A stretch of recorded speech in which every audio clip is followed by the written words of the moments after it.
किया हमने Thompson model, sir जे J Thomson बोलते हैं इनको। 1904 में इन्होंने अपना मॉडल दिया। नाम रदरफोर्ड नाम के साइंटिस्ट, THER भी लिख लेते हैं, रदरफोर्ड 1911। फिर डाल्टन थॉमसन रदरफोर्ड, फिर बोर, नील्स बोर है इनका नाम, 1913 में इन्होंने अपना मॉडल दिया।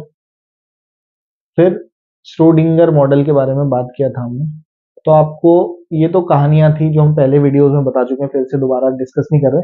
पर आपके काम का यहाँ पे ये है कि जो जो चीजें इंपॉर्टेंट है आप समरी में उसे नोट कर लें, जो आप कभी भूल जाएं या आपसे कुछ ना गड़बड़ हो जाए, तो सब कुछ एक पेज पे आ जाना चाहिए आपके पास लास्ट में पढ़ने के लिए। तो n m v r is equal to n h upon two pi, angular momentum h upon two pi का इंटीग्रल मल्टीपल होता है। एन की वैल्यू 1 2 3 4 5 6 7 ऐसे हो सकती है, इंटीजर ही होनी चाहिए।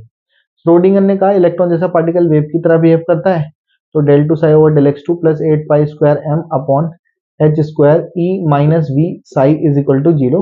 ये श्रोडिंगर वेव इक्वेशन होती है, हाइड्रोजन मतलब श्रोडिंगर वेव इक्वेशन होती है।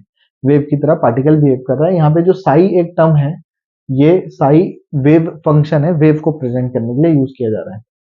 फिर हमने वैसे तो डी ब्रॉगली बाद में पढ़ाया था आपको, पर फिर डी ब्रॉगलीज इक्वेशन याद रखना है फॉर्मूला, क्योंकि यहाँ पे न्यूमेरिकल आता है, lambda equal to h upon m v. फिर डी ब्रॉगली के बाद हमने ऑफ-बाउ प्रिंसिपल पे बात किया था कि इलेक्ट्रॉन को लोअर एनर्जी लेवल से हाई एनर्जी लेवल पर भरा जाता है, और 1s2 2s2 2p6 3s2 3p6 4s2 dps dps fdps fdps उसकी ट्रिक भी पढ़ाई थी लास्ट टाइम। तो अभी हम वो आप शुरुआत के पार्ट में देख सकते हैं, प्लेलिस्ट बना देंगे, उसी में आप सर्च करके मिल जाएगा आपको सब कुछ। तो ऑफ बाउ प्रिंसिपल। फिर हमने हुंड पे बात किया था। हुंड्स ने कहा कि इलेक्ट्रॉन को पेयर तब तक मत कराना ऑर्बिटल में जब तक हाफ फील्ड ना भर जाए, तो pairing of electron will start whenever half filled orbitals are already get filled. Hund's, इन सब के बाद हमने बात किया होगा हाइजेनबर्ग अनसर्टेनिटी प्रिंसिपल।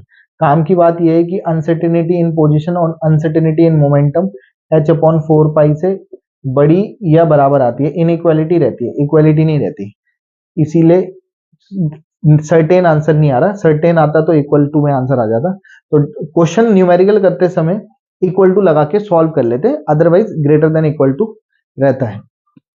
फिर हमने हाइजेनबर्ग अनसर्टेनिटी प्रिंसिपल के बाद किस पे बात किया, हाइड्रोजन स्पेक्ट्रम पे। हाइड्रोजन स्पेक्ट्रम के लिए आपके लिए इंपॉर्टेंट क्या बात है हाइड्रोजन स्पेक्ट्रम के लिए, कि 1 upon lambda equal to R H 1 upon n1 square minus 1 upon n2 square है, जहां पर हमने n1 का मतलब Lyman Balmer partial bracket form, n1 Lyman के लिए n1 1 होगा, n2 2 3 4 5 6 ऐसे